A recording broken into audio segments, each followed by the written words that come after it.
The story of the National Farm School is really the story of the incredible vision and determination of one man, Rabbi Dr. Joseph Krauskopf.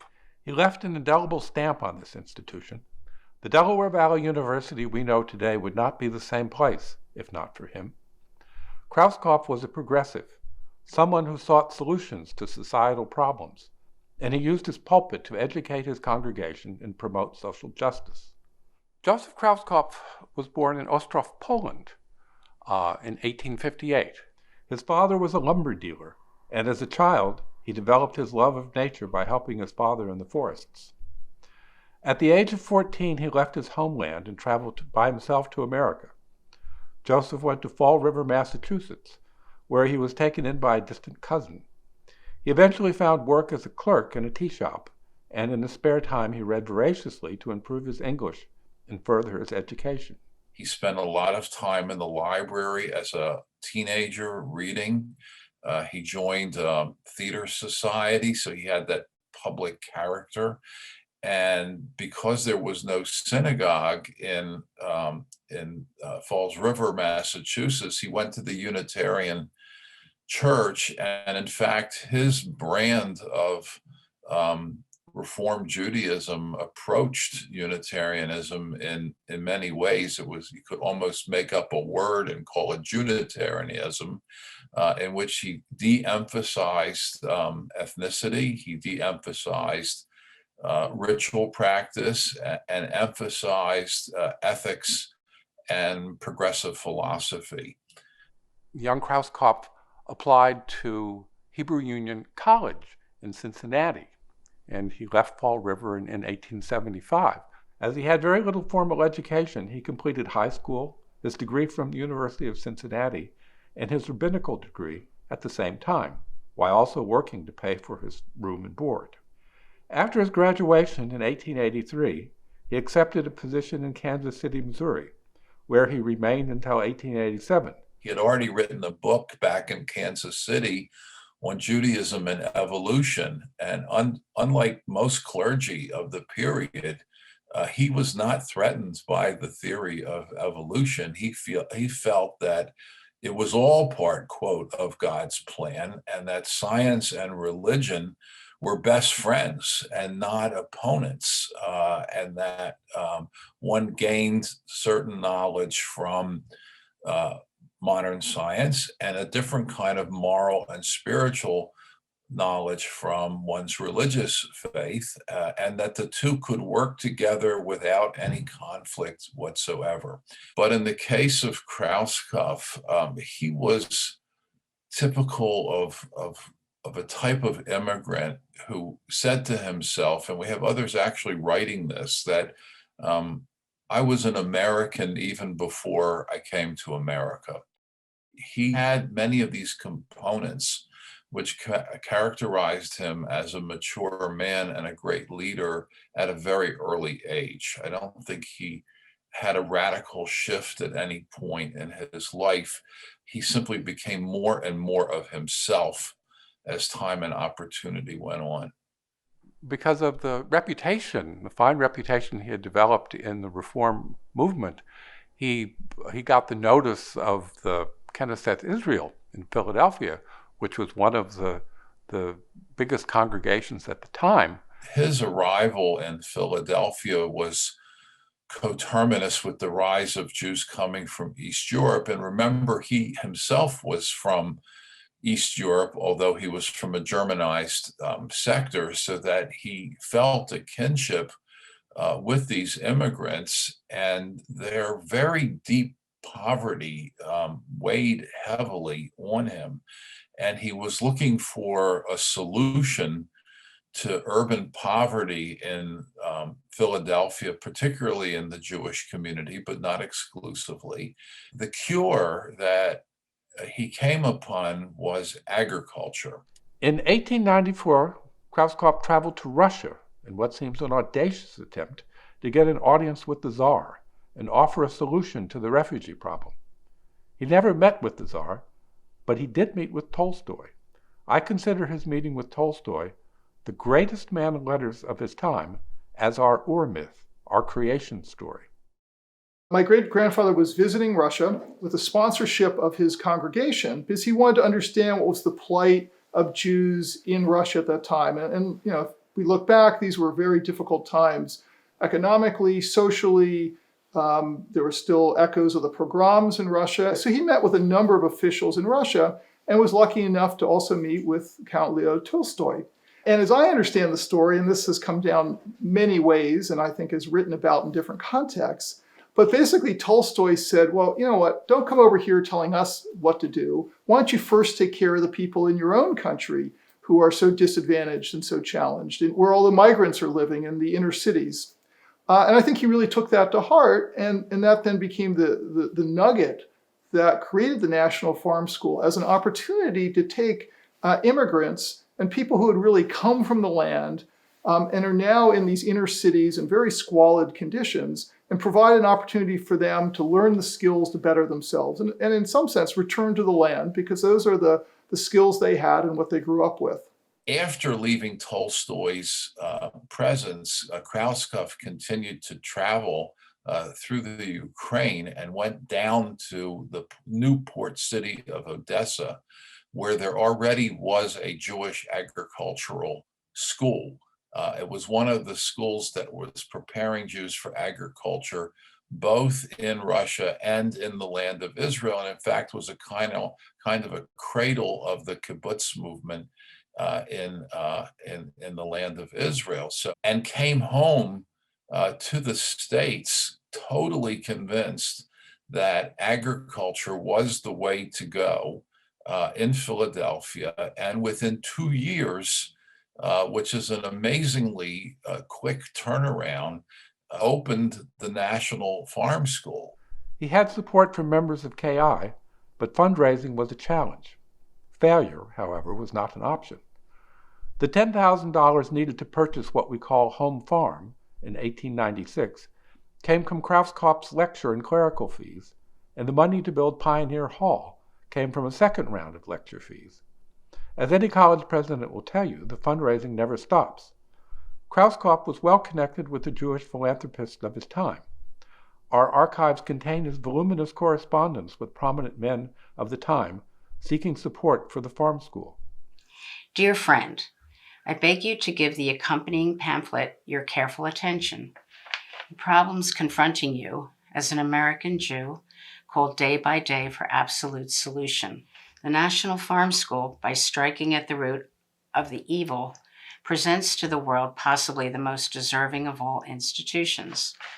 When it is considered that boys are taken from the sweatshops and slums of the entire country, boarded, educated, clothed, and placed under moral and restraining influences at the cost of $1 a day for each boy, it must be conceded that the value of the work far exceeds the cost. It is in this hope that this good work, so essential to the future of all Jews, will appeal to you and cause you to appreciate ultimate benefits which will accrue to all Israel. Again, I urge you, kindly read the pamphlet. Most respectfully yours, Joseph Krauskopf. If there was one word of SAT quality that described Rabbi Dr. Joseph Krauskopf, it was indefatigable, and nothing was going to stop this man from creating an effective farm school. And my dear sir, Secretary Wilson informs me that he has visited the National Farm School, which you and your colleagues have started at Doylestown, Pennsylvania, and he speaks in the most emphatic manner of the value of the work you are doing. I remember well when I had the good fortune to meet you at Santiago during the Spanish-American War. There is nothing more needed in this country than the various movements underway to render farm work more scientific, more profitable, as well as more attractive. For no nation can afford to forget that in the last resort its well-being rests upon the well-being and high character of the man who tills the soil. With all good wishes, believe me, sincerely yours, Theodore Roosevelt. Once he had the property and a building, he had to find students and a faculty. In the fall of 1897, the school opened with 16 students under the direction of Dean Ernest Faville. It was not an easy life for students. The rising bell rang at 5:30, and it was work and study until 9:45 at night. A hard day in the field or classroom was merely part of a great game. There's some clear themes that have run throughout that history, and the most obvious of which is the combining of science with practice. That was one of the founding principles, but it was also the non-sectarian nature, the non-denominational nature, the co-curricular nature of the school. Obviously, those things continue today. It's the science with practice that Del Valle has really codified, and I like to say that we really invented experiential education 125 years ago. In the early days of the school, the president didn't live on campus. Rabbi Krauskopf ran the school from Philadelphia, but he would come up on Sundays and he would speak in the chapel. There would be a service, not a religious service per se, but Krauskopf would talk about social issues. He wanted to bring people together under science, progressivism, universalism, rationalism. So he creates a chapel on the campus that is not meant to be, in my opinion, exclusively a synagogue, but rather a place of worship and contemplation for all people. Krauskopf's passing in 1923 marks the end of the early period of our history. The next great figure in our story is Herbert Almond, who served as president from 1925 to 1939 and shepherded the National Farm School during the dark days of the Depression. Almond had made a fortune in mail-order wallpaper and retired at a comparatively young age. Before he became president, Almond served on the board and was responsible for the construction boom that began in 1916 that resulted in Lasker Hall, the Hirsch Botanical Laboratory, Laukheim Auditorium, the library, and the Almond Building. Many of these buildings were designed by the famous Philadelphia architect Louis Magaziner. When Almond died in 1939, World War II, which would mark the end of the farm school era, was in the offing. But it would also mark the ascendancy of James Work, who is considered our second founder. James Work was a graduate of the class of 1913. During World War I, he became involved with aviation, which ultimately led to a successful career in the aeronautics industry. He was active in alumni affairs and came back to coach the football team. In the late 1930s, he joined the board, and in 1945, when the farm school was down to the last few remaining students, he reinvented us as a junior college, which soon became the National Agricultural College, and ultimately Delaware Valley College of Science and Agriculture. He was president of the college for 25 years. During this time period, there was another construction boom. Multiple residence halls, the gymnasium complex, classroom buildings, the dining hall were all hallmarks of the Work era. Enrollment increased and new majors were added. Del Valle was on the map. This is the National Agricultural College story. The National Agricultural College was founded in 1896 by Dr. Krauskopf. Since that time, it has become a senior college accredited to grant a Bachelor of Science degree in any one of the 7 major fields of agriculture. The college's graduates have gained a great deal of success in the field. At the present time, the college has a student body of 240 male students, the objective being to increase to 300 students in the near future. There are the facilities present at the present time to take care of 300 male students. There is a permanent faculty of 25 faculty members. That means that there are approximately 10 students to each faculty member. You can see that individual attention is given to the students when they need it. I decided that I wanted to continue my education, but I wanted to go to a smaller school. And I went to my county cooperative extension agent, Rex Carter, and he told me about this little school in Bucks County called National Agricultural College. So I wrote a letter out here, and I got a packet of materials from Oscar Larson. He was the registrar. And one of the things I was required to do was to have an interview before they would accept me. So I got out of the car and walked across campus, and the first person I met was Oscar Larson. And he took me in his office, and he interviewed me and took some notes. And then he took me around and showed me all the buildings, and farms, and I kept saying to myself, this is what I'm looking for, a small school where I get this hands-on experience. And then we had lunch over in Lasker Hall, and then I was getting ready to leave, and Oscar says, we're going to accept you, Jim. You're going to be all right. Now here we see one of the students and his instructor using some of our farm machinery. We maintain pieces of farm machinery from all the large farm machinery companies. The reason for that being to give the student experience in using every type of brand on the market, so that when he goes out into the field, he'll be able to use any type of farm machinery that is available to him. Now here we see some of the swine in our animal husbandry department. We maintain sheep, swine, and beef cattle, and all the other animals that are necessary to educate a student who is majoring in the field of animal husbandry. One of the important views I have of James' work is that fact that there's a man that was totally dedicated to the success of this as an institution. He was driven to improve the facilities, to improve the programs, to move Del Val up the ladder, shall we say, as an entity. Well, I used to play in the band. We had a band here at that time. We always went to the football games, and I played trumpet. And we had a marching band. We'd march out on the field and at the halftime and play a couple songs, you know.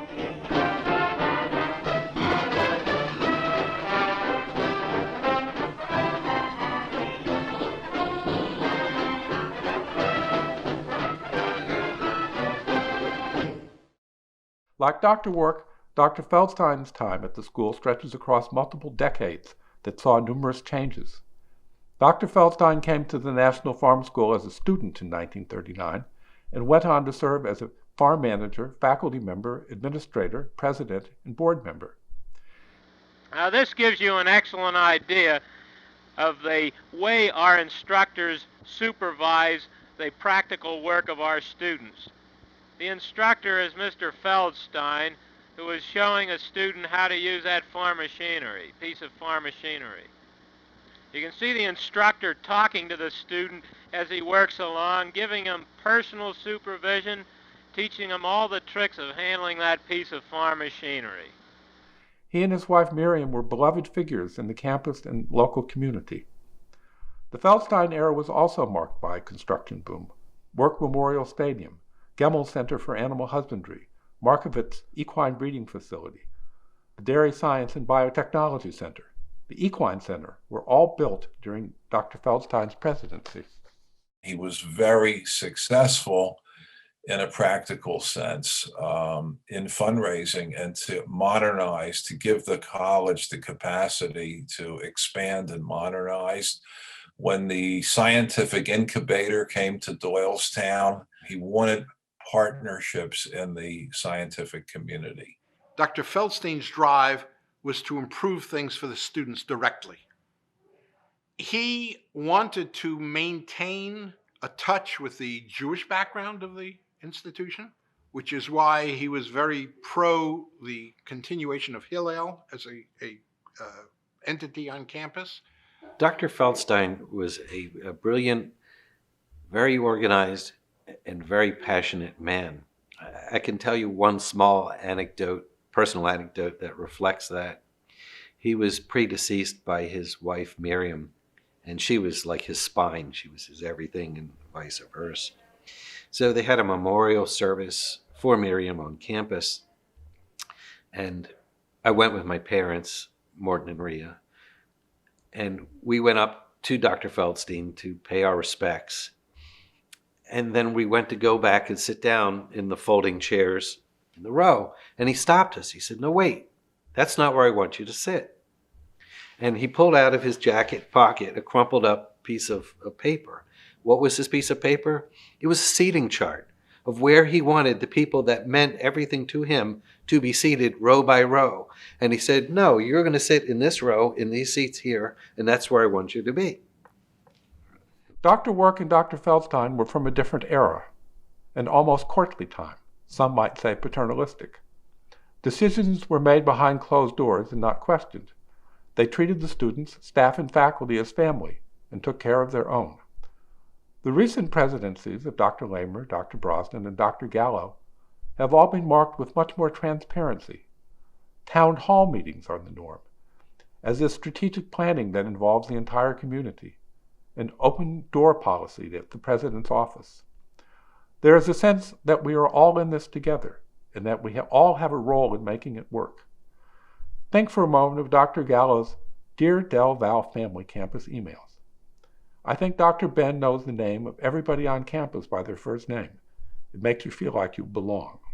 Dr. Joshua Feldstein, obviously a Del Val institution since he started there as a student. And I met, I think, once Dr. Work before Dr. Feldstein became president, but I was a kid. And then obviously Dr. Brosnan, Dr. Joseph Brosnan, and now Dr. Maria Gallo. I had the pleasure of chairing the search committee for Dr. Gallo and really got to know that's where I got to know well a number of faculty members who I applaud. And I just think the leadership there has been terrific. Dr. Gallo has been a big change for Del Val because until now, we've never had a woman president. I'm impressed by the fact that she has continued this student focus, that she has stressed how important it is to do what is good for the students. We're focusing again back on Rabbi Krauskopf's view of, yes, you're being educated, but what's more important is look out into the world. What are you going to use it for when you get out of here? And I think that's going to be Dr. Gallos' legacy. I think it's fascinating to look at how my great-grandfather's writing, he was always concerned with the needs of the poor, the needs of immigrants, the needs of women, and how all those groups, here we are at the turn of the 20th century, didn't have the same power and the same opportunities as white male society had. The Negro has been far more successful in rising himself from the degradations of slavery than has the white man in emancipating himself from the shackles of race hatred. The white man cannot, or will not, see that the root of evil is in the white man's brain, not in the colored man's skin. We care about what we do, we care about learning, but we also care about the larger picture. Dr. Gallo was the one who started the President's Commission on Diversity and Inclusion. And that was really a hallmark of her time as president. A dynamic and inclusive culture really speaks to the School of Business and Humanities. Our faculty and students are very concerned with being part of an inclusive environment and educating our students and our campus community on what we can do to make sure that we have a more inclusive environment. Our Business and Humanities faculty have put together this year a long colloquium series called Question It, Change It. And the intent of the series is to really look at a societal issue, a societal problem, and discuss ways that we can address it. This entire academic year, we've discussed racism in the United States, and the beauty of this colloquium, it really is interdisciplinary. So we have faculty from business, from counseling psychology, from English, from liberal arts, all from criminal justice, and education, all contributing to this colloquium. Every satisfaction survey that's done with students, the number one thing that always comes out is the connection that the students have with the faculty. That's what brings students here. I think it has a lot to do with our practical education. Our students work very, very closely with faculty, and they're mentors. I am so indebted to this university for what they did. I never dreamed I would have such a career. The Center for Animal Husbandry, that was as a result of Dr. Pelly's work with my parents in the late 50s, early 60s. And it goes to the quality of the professors on campus. I think my dad in particular would want to say, thank you, Dr. Pelly. To Doylestown and the local community, Del Val is probably best known for A Day. It started in 1950. It was really, the A was for Activities Day, and it was an opportunity to show off our students. my parents would bring me out for A-Day when I was little. So I have wonderful memories of that. They had it in a barn. My earliest real memories of being at Delaware Valley College at the time was at A-Day. We used to go up as a family for A-Day. My father was on the board. My mother was active with something called the Women's Auxiliary. And one of the things I remember where they had like eggs in the various stages of like the embryo to the chicken, which I thought was kind of fascinating. And I'd get to play on all this very cool farm equipment. I'd climb on the tractors, and there was cows that had windows that you could see inside their stomachs. And First learned about Del Val at A-Day. And I thought, wow, I was writing my dissertation at the time, and I remember thinking, wouldn't it be great to work at Del Val? And as soon as there was an opening, I applied. Delaware Valley University athletics can be traced back to 1898. And the first game or athletic event that we have on record is a football game against Doylestown High School, in which Delaware Valley lost 15-5. And for many of our athletes playing in that game, it was the first time they've ever even seen a football game. So it was a very raw product, but it laid the groundwork for where we are today. The next season, 1899, was the first baseball season we had. But we don't have any official records of baseball until 1912. So in 1912, it was I. Tenenbaum and I. Kaufman as the team captains, team coaches. And that team recorded an 0-3 record, I believe. But again, laid the groundwork for future success. And it was actually just a short 2 years later that the baseball team compiled a winning record. Fast forward now, again, 1912, and we introduced track. And a legendary athletics figure comes into the picture in Dr. James Work. Dr. Work was the captain of the track team for 2 years, and he left his mark on the institution in more ways than just athletics. After track, he was the coach and quarterback of the football team for 4 years. He led them to great success. And of course, he went on to become the president and chancellor of the university. So in the mid-1920s, the young athletic programs were in a bit of a rut and needed some new energy. And the school turned to another one of its own in Samuel B. Samuels. Samuels came in and was the athletic director. He also coached the baseball and the football teams, and really was able to turn it around and keep it going in a positive direction. To add to his resume, Samuels brought basketball to play at the institution in the 20s.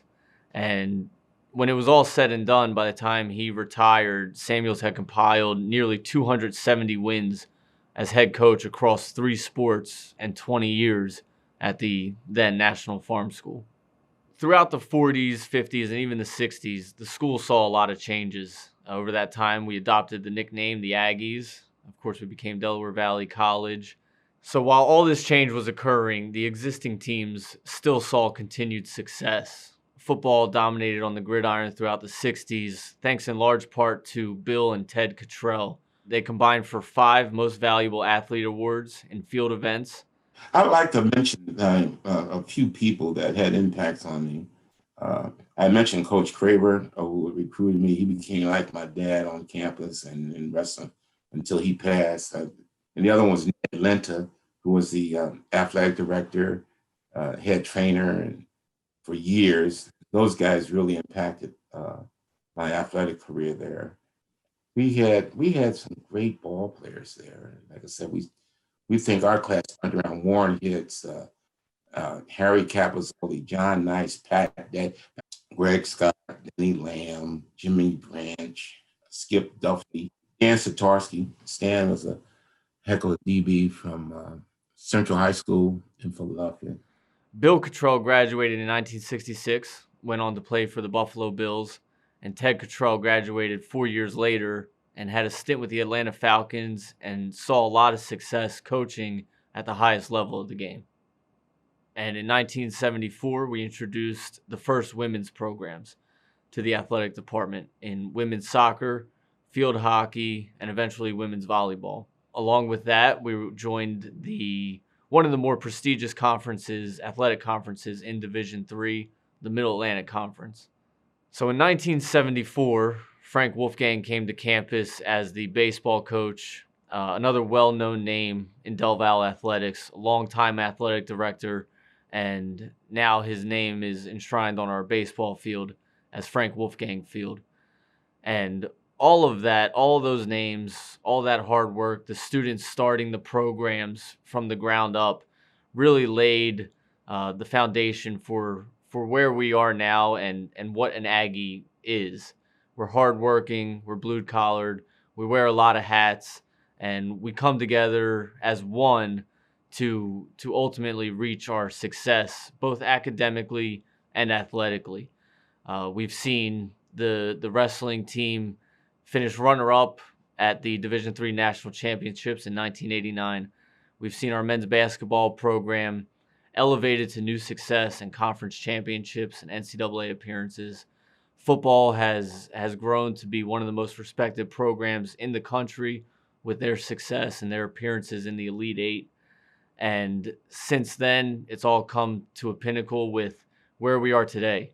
153 All-Americans, 14 national champions, 43 academic All-Americans, and 35 conference champions. And there's this concept in Judaism of l'dor v'dor, from generation to generation. And while I can't speak for my father or my grandfather, I know for me, it gives me a lot of fulfillment to be involved with the school, because I think the principles that my great-grandfather laid out were just so compelling and so meaningful and universal. This is from my great-great-grandfather, Joseph Krauskopf's last will and testament. The farm school was, quote, born of my innermost conviction in the supreme worth of agriculture, the honorable calling of our ancestors, as one of the best means of securing safety and happiness to the sorely afflicted of our people. My grandfather, his father, was just very passionate about the institution, and that passion carried on. In my father's case, seeing his father's name on the lettering of a building was a huge motivating force. My grandfather passed, if I'm getting this right, in 1978, and he passed rather young. He was in his late 60s, and his not being there even more so made it a matter in the forefront to keep his legacy and his passion for Del Valle alive. So my father served on the board for several decades, and then when he retired, asked me to carry on the family connectedness to it. My dad's initials were KWG, and he always joked that it stood for Keep Warwick Green. The farm is located in Warwick Township. So all my siblings, my nieces and nephews, my kids always think of, you keep things green, and that's important. So it became clear to us after my parents' death that we wanted to do something impactful. We wanted to honor my father's wishes in particular of keeping Warwick green. And it also occurred to me that Del Valle is basically landlocked. You know, you've got highways on both sides, all sides. So there wasn't room for expansion. And I thought Del Valle just had a terrific vision, was building off of its values, and ultimately would need room for expansion on things like cows. When I saw the greenhouses, I thought they needed my help. It's about important crops. It is all technology. It is all science. We won't eat without it. You know, you can say things go in and out of fashion. Food does not go in and out of fashion. Food is food. And the more efficiently we grow it without hurting the planet, the better off all of us will be. The fact this is a small university that really tailors everything to its students and tries to give them as much hands-on opportunity as it possibly can, it's something that she sees a lot of value in and wanted to be a part of. The endowment for this position opens the opportunity to explore lines of research that otherwise would be difficult to fund. Because when you have original ideas, you want to be creative and pursue interests that are not the mainstream in science, sometimes it's difficult to find funding.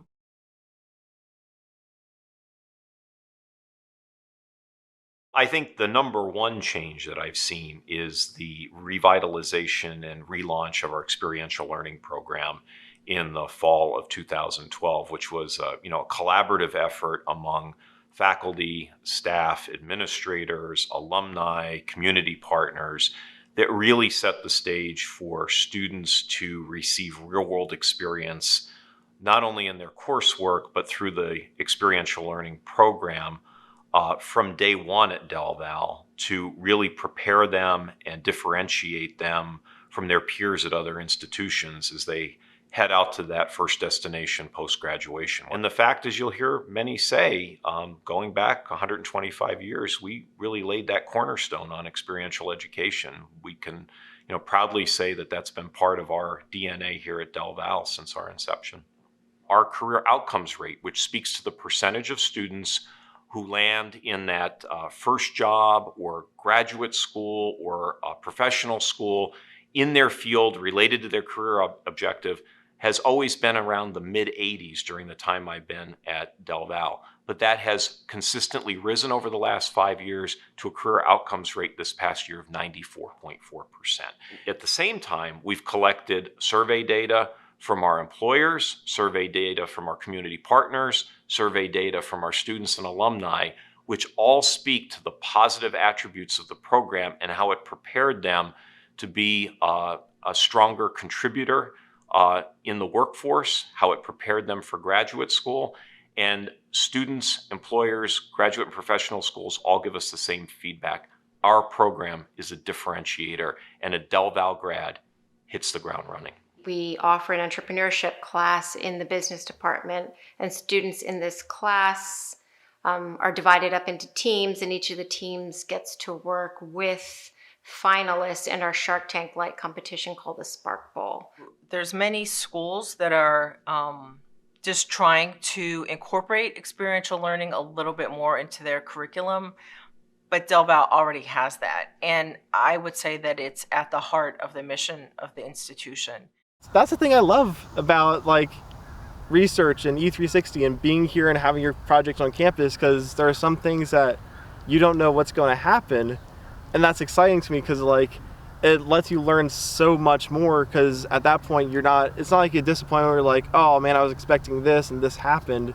It's more so like, I have no idea what's going to happen, and I can go from there, from whatever does happen. And I don't know, to me there's a level of excitement there from having mystery. It's like there's always something to try to learn and be curious about. It's not any one thing, right? We think of the E360 program, it's one of our signature programs, but it's really the way that our faculty and our staff interact with our students each and every day, making every encounter, every moment a teachable moment, an experiential moment that helps to shape them not only with respect to their career path and their chosen discipline, but as an individual and as a global citizen. The focus of One Health at Del Val is the intersection of animal health, plant health, human health, the environment, and how policy, the work of all of us, brings those different pieces together to support the community. I think that we're poised, particularly coming out of the pandemic, given the majors that we have, and some of the issues that have arisen not only as the pandemic began, but some of what is hopefully going to transition it to the new normal. Those programs, collectively and collaboratively, can really make a difference here under this banner of One Health, recognizing that we've got the tools here that really allow us to be a leader in these issues that intersect all of the different facets of the world in which we live. Well, when we started One Health at Del Val, we engaged a large proportion of our faculty in discussing what we could do. How would we promote One Health? And we immediately started talking about, well, let's do some One Health seminars. And so each semester we offer 6 seminars And these are open to the entire campus. We encourage students to participate in these, faculty, and they're open also to the community, giving an opportunity for interactions between the community, our speakers, and faculty and students that are here. So one of our most recent areas of expansion has been into the health sciences through a key partnership with Doylestown Health. It's an area in which there is strong student demand, but there's also strong employer demand. It's also an area that ties in so nicely to our One Health initiative, and that intersection of human health with animal health and plant health. And we think there are a lot of opportunities there, both at the graduate and the undergraduate level. A lot of opportunity there as we lay that foundation. And I think we've looked at this in the right way sequentially to build that foundation through our partnership, launch that first master's degree in healthcare administration, and now get into the more clinical-based master's degrees that are really going to carry the graduate programs to a new level. So if you look at the past year, there's been some great examples of teamwork and community here at Del Val. And I often will say to individuals I meet that there are many good outcomes from the pandemic and the shared experience that we've had together. And I think for me, it's looking at how the faculty and staff stepped up instantaneously to provide education and support to all of our students without missing a beat. All of our lives changed dramatically in March of 2020. When the pandemic hit, the entire Del Val community worked together to quickly switch to remote learning so that you could complete the semester and get ready for your senior year. It was a senior year that I'm sure was so different from the way you dreamed it would be. You had to do things that were out of the ordinary. Wear masks, adopt safety protocols in classrooms and labs, socially distance, get randomly tested, take daily symptom screens, plus refrain from gathering with many of your friends, something that in normal times is a vital part of the college experience. Del Val's amazing success in staying open during this COVID-19 pandemic is your story. We beat the odds. We stayed open when many other universities were forced to switch largely or entirely to remote learning because you persevered and kept your eye on the goal. People talk about the Del Val family, and that family's real. The faculty, staff, administration pull together for our students. We've done it time and time again in my 27 years here, but I perhaps never saw it better exemplified than I had in the last year. And I think that, when we go back to our founding and we think about Rabbi Krauskopf and some of the great leaders that followed him, I think that they'd all be smiling at us for what we were able to do this last year, and knowing that there are still great things to come for us, working together with the lessons that we've learned throughout the pandemic. It's the virtuous circle. And a relatively, if it works out well, it's kind of closed circle. Everything is interdependent. Wouldn't it be great to have, medical arts, which feeds the labor force of Doylestown Hospital, that feeds the labor force behind Farm 7, the food that gets created, all of this. And all it does is create a stronger regional community for all of us. But with that circle going, one feeds the other, and it just keeps spinning and getting bigger and stronger. It's so exciting to be part of Del Val today because the world around us, and specifically in agriculture, is changing dramatically. New technologies are really moving into agriculture like never before. Precision agriculture, where fertilization and watering is applied down to the specific plant or animal that need it. The incorporation of autonomous vehicles, blockchain technology that allows new ways of keeping track of products and services. And I think where Del Val is going is to be able to capitalize on those changes and be at the forefront so that our students can come out of Del Val with the skills and training necessary to help lead that fourth agricultural revolution? I became more and more excited about the idea of a new industry coming up in the country, which is cannabis and hemp. And we're the first American farm school. We should own that. One of the key lessons I've taken from Rabbi Krauskopf's teachings and his example is that he didn't focus on himself or his own needs. He focused on the needs of others and the critical needs that he saw in our world. And that's what we have to keep in mind today and in the future, that we are here to meet needs. We're here to be impactful. And if we can be impactful, we will not just survive, but we will thrive. The school exists to create new, creative, energetic, dedicated scientists and agricultural workers and horticulturists and veterinarians and equestrians who have a real mission to improve the life of our region and humanity through education and science. And the school has remained true to that mission, and it keeps growing that mission. And we need to work hard together to keep the dream alive. That's why I like being part of the Del Val community. I am confident that knowing what I've seen, knowing what I see now, and knowing what the vision is for the institution, that we will not only